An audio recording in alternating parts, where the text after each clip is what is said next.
হয়েও এসেছে। যখন এটা হয়ে যাবে খুব সুন্দর এখান থেকে একটা গন্ধ বেরোবে।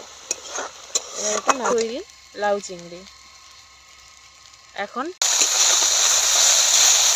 মাছগুলো এপিট ওপিট করে ভালো করে ভেজে নেব সুন্দরভাবে। এবার নামিয়ে নেব।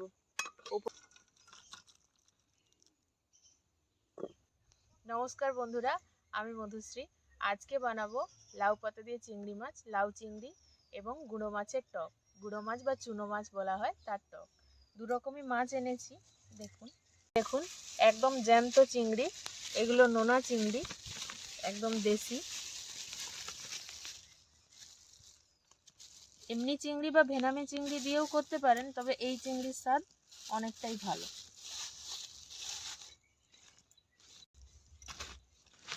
দেখুন মাছগুলো একেবারে জ্যান্ত।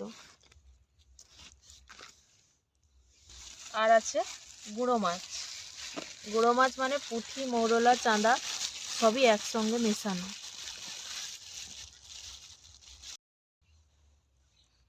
চিংড়ি মাছগুলো কেটে নিচ্ছি।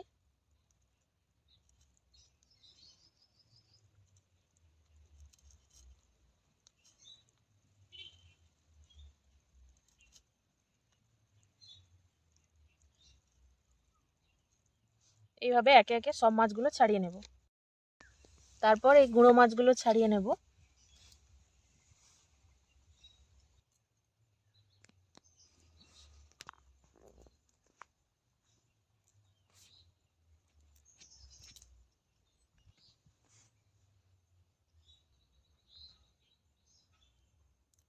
এইভাবে করে সব এই মাছগুলো ছাড়িয়ে নিচ্ছি। মাছগুলো ধুয়ে নিয়ে চলে এসেছি। এবার এর মধ্যে লবণ, হলুদ মাখিয়ে নিচ্ছি।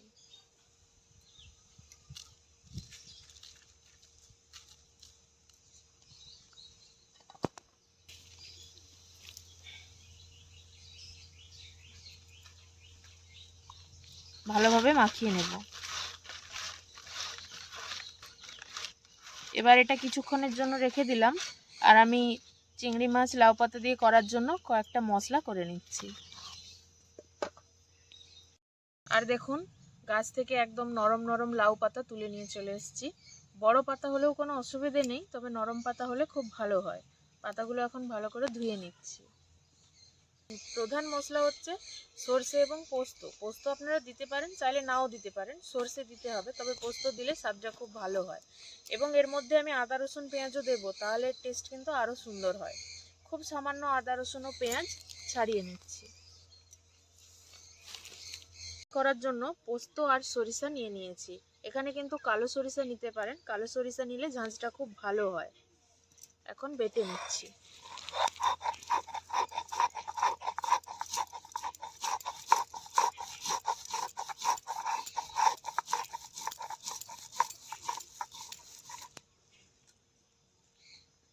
সামান্য একটু জল দেব, তাহলে পেস্টটা ভালো হবে।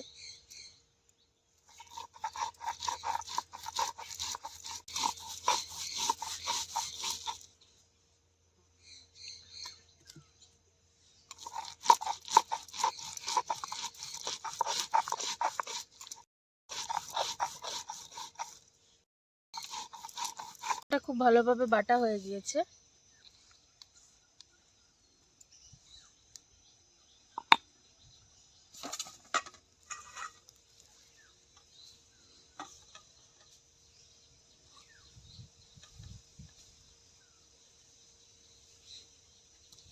আদা রসুন ও পেঁয়াজটা রেখেছিলাম, ওটাও খুব ভালোভাবে বেটে নেব।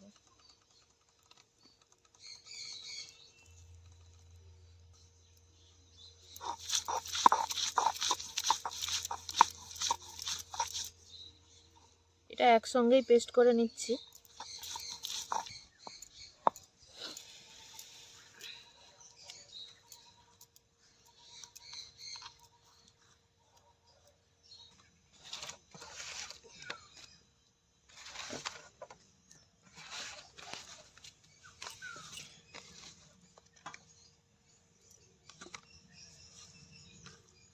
এটা খুব ভালোভাবে মশলাগুলো মাছের মধ্যে মাখিয়ে নিতে হবে।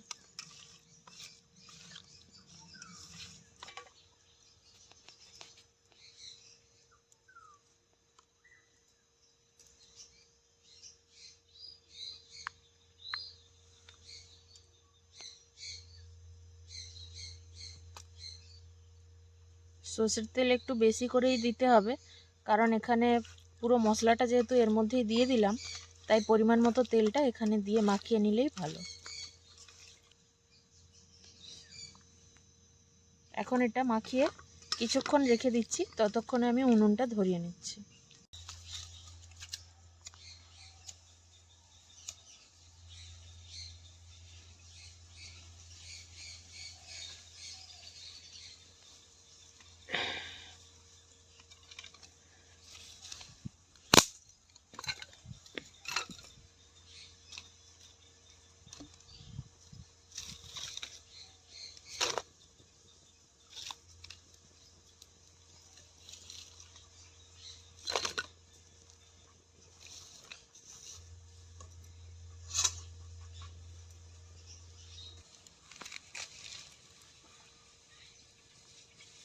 লাউ পাতাগুলোকে কুচি কুচি করে কেটে নিচ্ছি।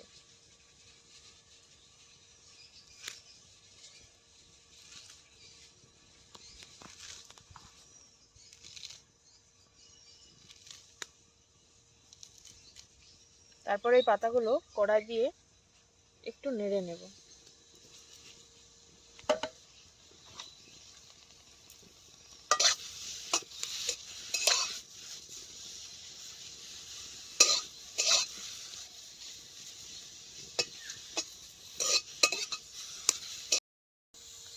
লাউ পাতা দিয়ে একটু চাপা দিয়ে ভাপিয়ে নিতে হবে, অথবা খুব কড়া খুব গরম না করে লাউ পাতাগুলো দিয়ে একটু নেড়ে নিতে হবে।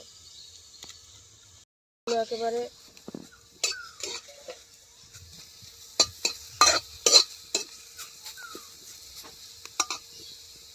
সামান্য ভাপিয়ে নিয়েছি পাতাগুলো, এবার নিয়ে নেব। এখন কড়ার মধ্যে অল্প তেল দিয়ে নিচ্ছি। এরপর মাখিয়ে রেখেছিলাম যে মাছগুলো মশলা দিয়ে, ওই সব কিছু কড়ার মধ্যে দিয়ে দেব। অল্প তেল দিলাম যাতে লেগে না যায়। এখন মাছগুলো সব দিয়ে দিচ্ছি।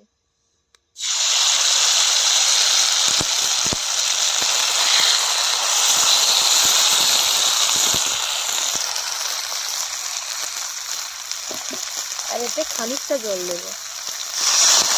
রান্নাতে আপনারা চাইলে কিন্তু লঙ্কার গুঁড়ো ব্যবহার করতে পারেন রঙের জন্য, কিন্তু আমি দিলাম না।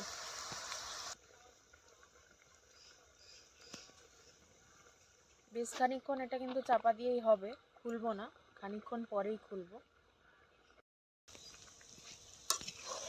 দেখুন, খুব ভালোভাবে আরও কিছুক্ষণ ভাপিয়ে নিতে হবে। অনেকক্ষণ ভাপিয়ে নেওয়ার পর দেখবেন খুব সুন্দর গন্ধ বেরোবে। এখন আরও কিছুক্ষণ ভাপিয়ে নেব, আর ওপর থেকে আরও একটু তেল দিয়ে দেব।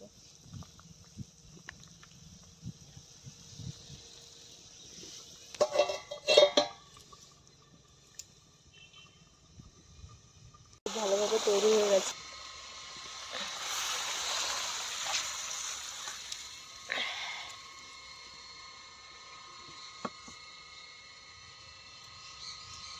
দেখুন, চিংড়ি মাছের রঙগুলো একদম টকটকে লাল হয়ে গেছে, আর লাউ পাতাটাও বেশ ভালোভাবে মিশে গেছে।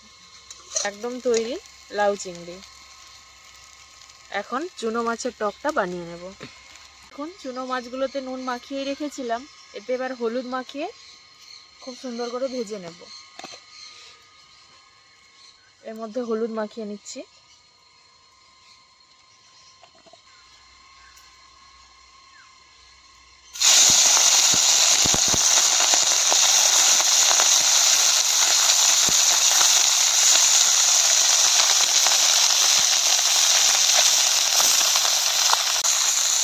এর মধ্যে কিন্তু অনেক রকমের মাছ আছে, পুঁটি আছে, মৌরলা আছে, চাঁদা মাছ এবং ছোটো ছোটো কুচো চিংড়িও আছে। এটাকে চুনো মাছ বা গুঁড়ো মাছ বলে থাকি আমরা। এর টক কিন্তু খেতে খুবই সুস্বাদু। এর মধ্যে মূলো বা ওলকপিও দিতে পারেন, আর এর ঝাল রান্না করেও খেতে পারেন। সেটা একটা অন্য ভিডিওতে দেখাবো আপনাদের।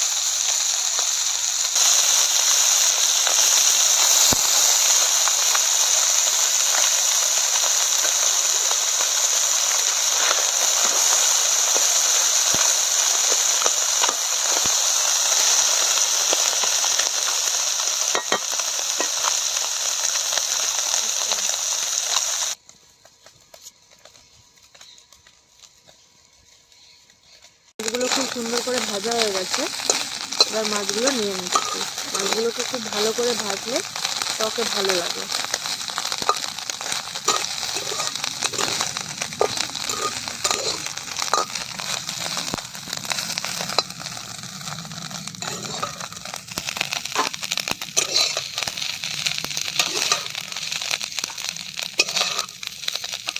এভাবে ধুয়ে নিচ্ছি।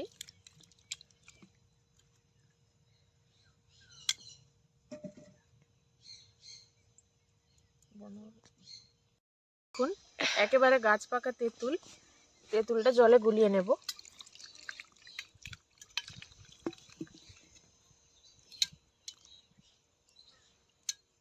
তেঁতুলটা ভালো করে জলে গুলিয়ে নিয়ে দেব। এটা পুরনো তেঁতুল, তাই এরকম কালো রং হয়ে গেছে। এই কালো রঙের তেঁতুলে কিন্তু খুব উপকার। যাদের গ্যাসের সমস্যা থাকে সেটা কিন্তু দূর হয়ে যায় এই তেঁতুলের টক খেলে। তেঁতুলটা গুলিয়ে নিয়েছি। এবার কড়ার মধ্যে দেব তেল।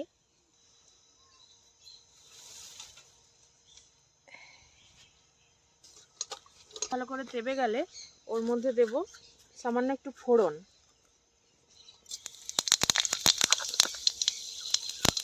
ও আরেকটা কাঁচা লঙ্কা। লঙ্কাটা ফাটিয়ে দিতে হবে, নাহলে তেলের মধ্যে লঙ্কাটা কিন্তু ফুটে যাবে।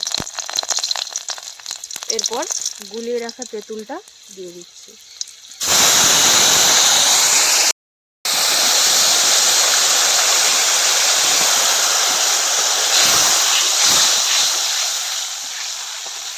এরপর বেশ খানিকটা জল দেব, কারণ তেঁতুলটা ফুটতে জল দিতে হবে, নাহলে কিন্তু গন্ধ থেকে যাবে তেঁতুলের।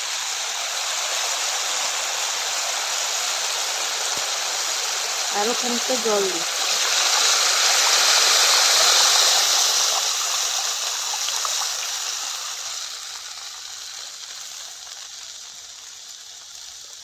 এবার এর মধ্যে দিয়ে দেব পরিমাণ মতো লবণ, পরিমাণ মতো হলুদ,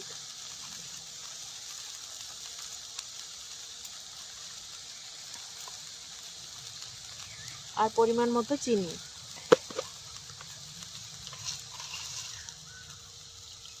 যারা টক খান তারা অল্প চিনি দেবেন, আর যারা টক কম খান তারা একটু চিনিটা বেশি করেই দেবেন। দিয়ে দিচ্ছি কেটে রাখা ওলকপিগুলো, কারণ ওলকপিগুলো সেদ্ধ হতে টাইম লাগবে, তাই আগে থেকেই দিয়ে দিচ্ছি।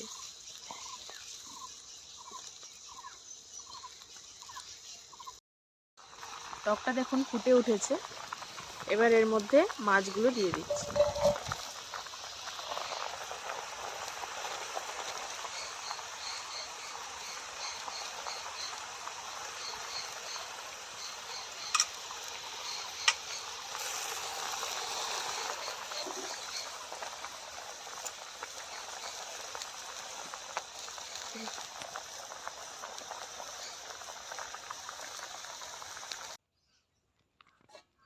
শীতের দুপুরে এই রোদে বসে টক দিয়ে ভাত খাওয়া আর এই চিংড়ি মাছ, লাউ চিংড়ি সত্যি অপূর্ব।